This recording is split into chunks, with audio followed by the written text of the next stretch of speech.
ଗଳ୍ପଟିର ନାଁ ଗରିବର ଆଶା। ଏକ ଛୋଟ ଗାଁଟା ଥିଲା। ସେଠି ରହୁଥିଲେ ଗୋଟିଏ ଛୋଟ ପରିବାର। ପରିବାରରେ ବାପା, ମା, ଦୁଇ ଝିଅ ଆଉ ଗୋଟିଏ ପୁଅ। ବାପା ରଘୁ ଜଣେ କୃଷକ। ତାଙ୍କ ଘରେ ପତ୍ନୀ ଶିବାନୀ ଆଉ 3ଟି ପିଲା।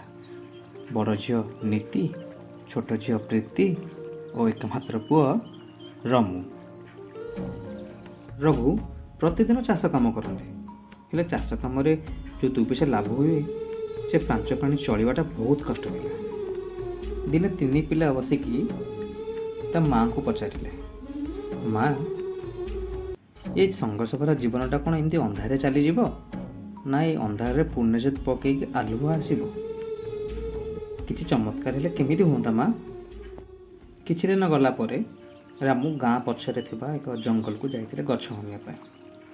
ଗଛ ହାଣୁ ହାଣୁ ହଠାତ୍ ନଜର ପଡ଼େ ଗୋଟେ ଗଛ ତଳେ କିଛି ଦୀପ ଜଳିବାର, ଆଉ ସେଠି ବସିଥିବା ଏକ ବୃଦ୍ଧ ମହିଳା କିଛି ମନ୍ତ୍ର ଜପ କରୁଥିବାର। ଆଉ ସେ ତାଙ୍କ ପାଖକୁ ଯାଇ ଦେଖିଲେ ଗୋଟେ ବୃଦ୍ଧ ମହିଳା ତାଙ୍କ ହାତରେ କିଛି କାଚର ବାଟି ଧରିକି କିଛି ମନ୍ତ୍ର ପାଠ କରୁଛନ୍ତି।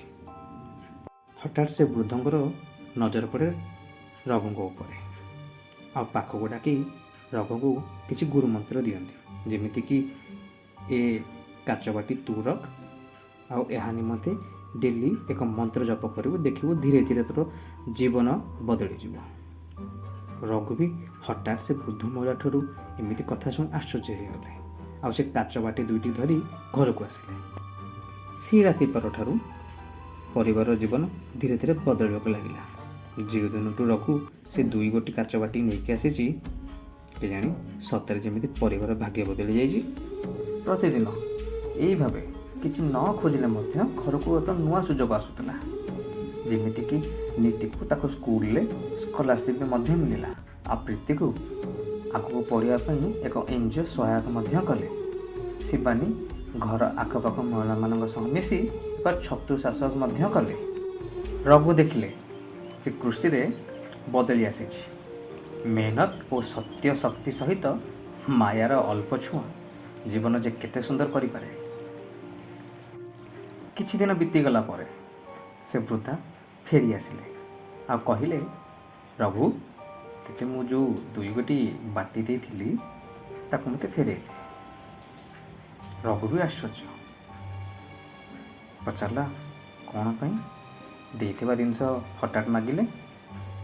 ବୃଦ୍ଧା ମହିଳାଟା କହିଲେ, ଏଇ ବାଟି ମାତ୍ର ଏକ ସୂଚନା ଥିଲା, ଶକ୍ତି ତୁମ ମନ ଭିତରେ ଥିଲା। ଯଦି ତୁମେ ଭଲ ବିଚାର କରିଥିବ ଓ ମେହନତ ଛାଡ଼ି ନଥିବ, ଦେଖିବ ଜୀବନ ବଦଳିଯିବ।